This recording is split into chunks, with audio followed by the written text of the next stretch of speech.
హాయ్రా, ఎట్లున్నావు? నేను మంచిగున్నా. పోదామా? ఊరు మొత్తం మారిపోయిందిరా. అవునరా, నువ్వు లేని ఈ సంవత్సరంలో చాలా డెవలప్ అయిందిరా.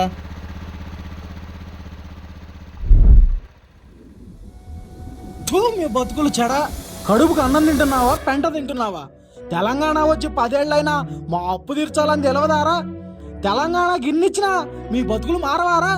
తండ్రి చూస్తే రోగిస్తాడు, నీ చెల్లికి కాలేజీ ఫీజు కట్టడానికి డబ్బులు లేక చదువు మానిపించినావు. గట్ అన్న చూస్తే వ్యవసాయం మానేసి తాగుడుకు బానిసైండు. ఎప్పుడు చూడు పైసలు లేవన్నా, గింట్లో తెన్నికి గింజలు లేవన్నా అంటుండివి.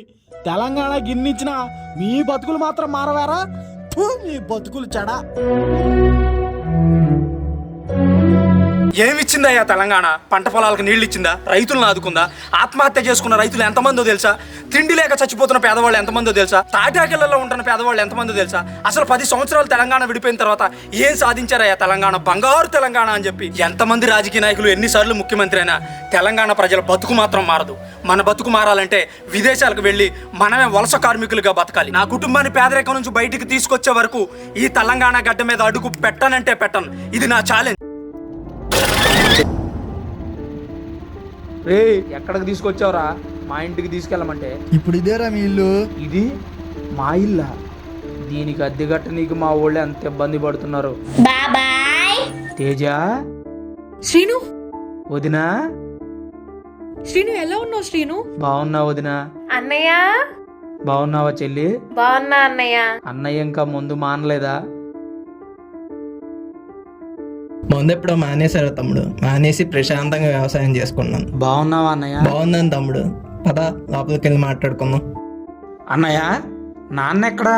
నాన్న వదినా, చెల్లి. రే శ్రీనా,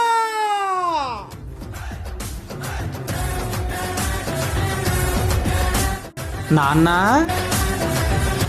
బాగున్నావా? నాన్న బాగున్నానా? నాన్న, ఏంటి ఇదంతా? నేను చూస్తుంది కళా, నిజమా? నిజమేరా, కాంగ్రెస్ ప్రభుత్వం వచ్చిన తర్వాత మనకి ఇల్లు కట్టించింది. అవునా? అవును శ్రీను, నాకు కూడా మహాలక్ష్మి పథకం కింద సంవత్సరానికి 18,000 వస్తున్నాయి. నాకు కూడా ఫీజు రియంబర్స్మెంట్ వస్తుంది. ప్రతి రైతుకి 21,000 ప్రతి సంవత్సరం ఇస్తున్నారు తమ్ముడు. ఆహా, ఎంత మంచి మాట చెప్తావు అన్నయ్య. అలాగే డిగ్రీ పూర్తి చేసిన వాళ్ళకి గవర్నమెంట్ జాబులు బండిరా.